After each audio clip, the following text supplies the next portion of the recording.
So mwanangu niko hapa na Reni. Mambo vipi mwanangu? Niko na kama dawa mzee. Kabisa. Tupo ndani ya nyumba, au sio? Kabisa. Sasa Reni, nataka uambie watu. Hii wiki tumewapangia nini? Valentine kuna nini? Yaani nataka what is cooking mzee. Waambie tuna projects ngapi tumebakia kuzifanya, sisi tuna mambo mengi. Mimi michongo imekuwa mingi mpaka leo tumeshindwa tuanze na mingani. Ndio hivyo. Kwa sababu ukiangalia Valentine kuna melody pale ziko pale na kuna wale wa flowers, roses, na kuna wale wamesema lazima wapewe pesa. Ndio hivyo. Wapelekwe out yani siku ya Valentine. Lakini baada ya mwisho wa siku nawaambia kwamba tuko na kitu kikali pale Smile City na Sio Kimau. Hiyo ni Saturday. Ndio hivyo. Saturday.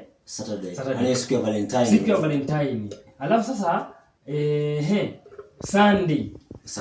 Makubwa hayo yapo Githurai 45. Color Splash. Unaweza malizia mwanangu uambie kwani. Sasa mwanangu, umesikia Reni amemaliza. Sitaki kuongea sana. Reni amemaliza, tufike pale mazee tuone unyama, au sio? So unajua pale kwanza pale Githurai mazee watu wenye mtakuja, make sure mmekuja tu kwa sababu pale itakuwa ni contest, we'll be contesting.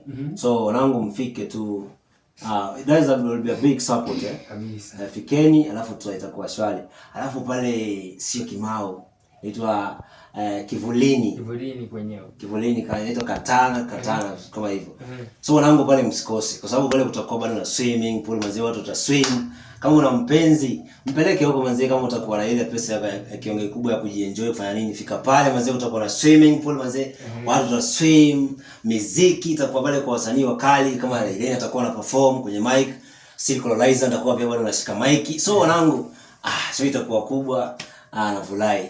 Au sio? Umesahau kuambia kutakuwa na vinywaji walevi usijali. Vinywaji itakuwa tufua. So wanna say my camera lady ameingiza baridi Hapo sawa tu.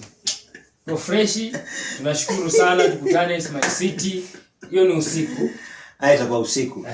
Usiku. Ni party tonight Exactly. Kuja na mpenzi wako saa 3, saa 4 mpaka asubuhi.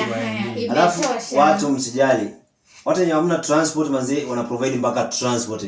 Fika pale Afya Center, gari zitakuwa pale za kupeleka watu Sio Kimau. So usiwe na shida. Kabisa. Ukisha party saa 3 asubuhi watu wanarejea.